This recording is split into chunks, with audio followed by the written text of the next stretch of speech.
बर' साहित्य सभानि बे लांगोनायाव बा गेटफ्राव राजनीतिक दैदेनगिरिफोरनि सावगारिखौ होनानै बर' थुनलाइ आफादनि खामानिफ्रा बेसेबां जौगाखो जों दिनैनि सानाव बुजिस'नो हाया।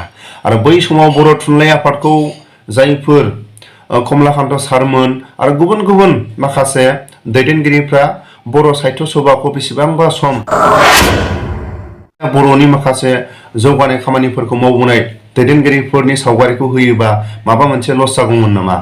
कमलाकान्त सारमोना खना खनला गुबुन गुबुन हादराव थांनानै बर' रावफोरखौ माखासे जौगानो थाखाय बर' रावनि माखासे गाननाय जोमनायफोरखौ जौगाहोनो थाखाय बेसेबांबा खस्थ' खालामबोनाय दैदेनगिरिफोरनि सावगारिखौ जुदि होयोमोनब्ला माबा मोनसे भुल जागौमोन नामा?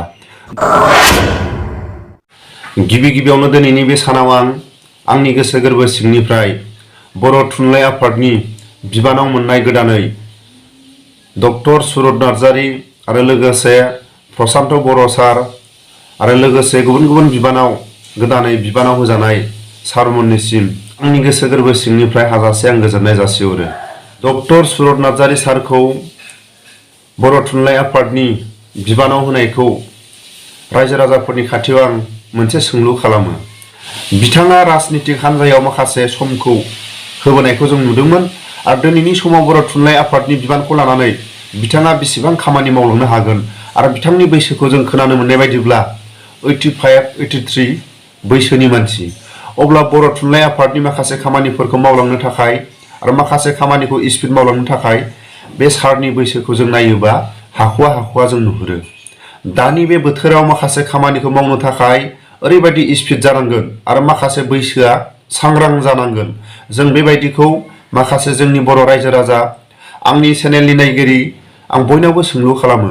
बिथाङा गारबोनाय समफ्राव इउपिपिएलनि माखासे मिथिं दावथिङाव माखासे बिथाङा मैखोमै बाहागो लाबोदोंमोन आरो बिथाङा सासे गोरों मानसि हिसाबै दिनैनि बे समाव बर' थुनलाइ आफादनि बिबानखौ मोननानै बेसेबां खामानि मावलांनो हागोन बिनि बैसोआ, बेखौ आं रायजो राजाफोरनाव सोङो। आंनि बुंनायफ्राव गोरोन्थिफोर जायोब्ला आं निमाहा बियो। लोगोसे प्रसान्त बर' सारा माखासे गारबोनाय समफ्राव जेब्ला बिथाङा बर' थुनलाइ आफादाव बिबान लानानै मावबोनाय समफ्राव खोनानो मोननाय बायदिब्ला जेब्ला हाग्रामा महिलारि सारनि अननायाव सनाल कसारिफोरनो बर' राव सोलोंनो थाखाय सरखारि रां माखासे बिथांमोननो दैथायहरदोंमोन। बेबायदि माखासे रांखौ प्रसान्त बर'आ गावनि आखाइजों हिसाब होनो हायाखै होननानै जों खोनानो मोनो आरो लोगोसे प्रसान्त बर'नि न'आव बर' रावखौनो दिनैसिमबो गथ' गथायजों रायलाया होननानै जों खोनानो मोनो। अब्ला बेसेबां दुखुनांथाव। बिथांनि बिबानखौ दिनै सोलायनानै आरो गोदानै आरो बिबानखौ होफिनबाय।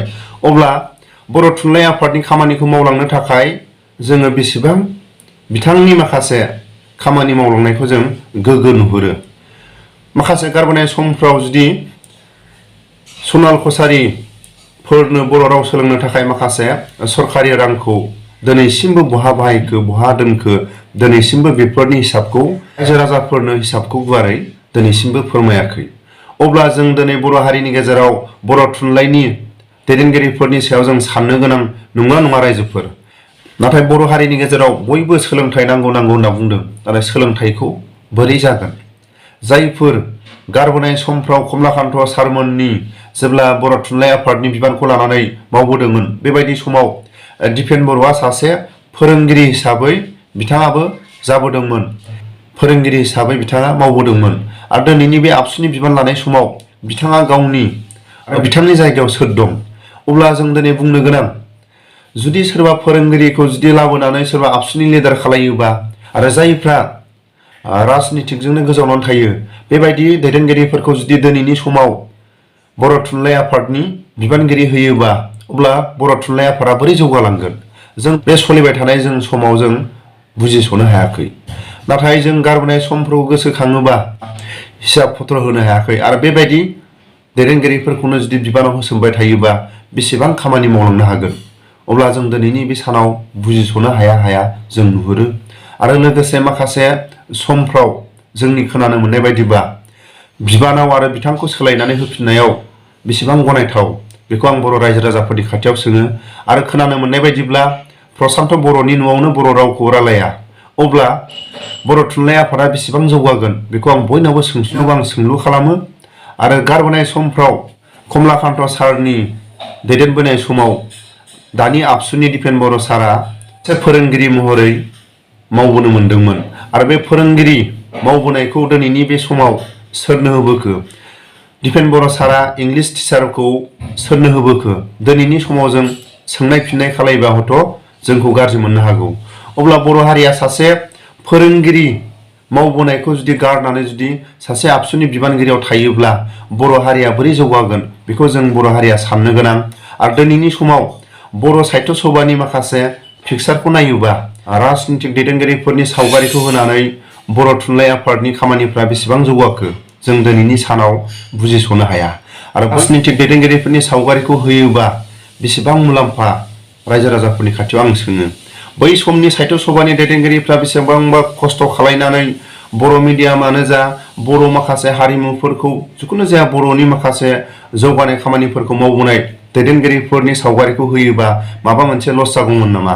कमलाकान्त सारमोनहा खना खनला गुबुन गुबुन हादराव थांनानै बर' रावफोरखौ माखासे जौगानो थाखाय बर' रावनि माखासे गाननाय जोमनायफोरखौ जौगाहोनो थाखाय बेसेबांबा खस्थ' खालायबोनाय दैदेनगिरिफोरनि सावगारिखौ जुदि होयोमोनब्ला माबा मोनसे भुल जागौमोन नामा?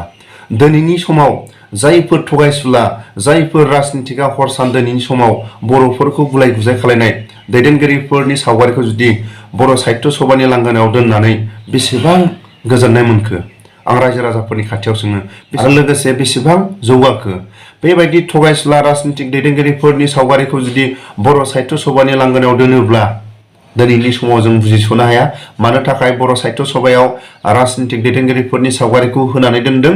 आरो जायफोर साहित्य सभानि जायफोर दैदेनगिरिफ्रा बेसेबांबा सम खस्थ' खालायनानै बर' रावखौ फोथांबोदों, माखासे गुबुन गुबुन हादराव थांनानै बर' रावखौ दिनैनि समाव बर' राव हिसाबै फोथांनानै दोनदों, बिथांमोननि सावगारिखौ बर' साहित्य सभानि लांगोनायाव दिनैनि जाहोना मा बेखौ दिनैनि समाव जों रावबो रायजो राजाफ्रा बुजिस'नो हायाखै।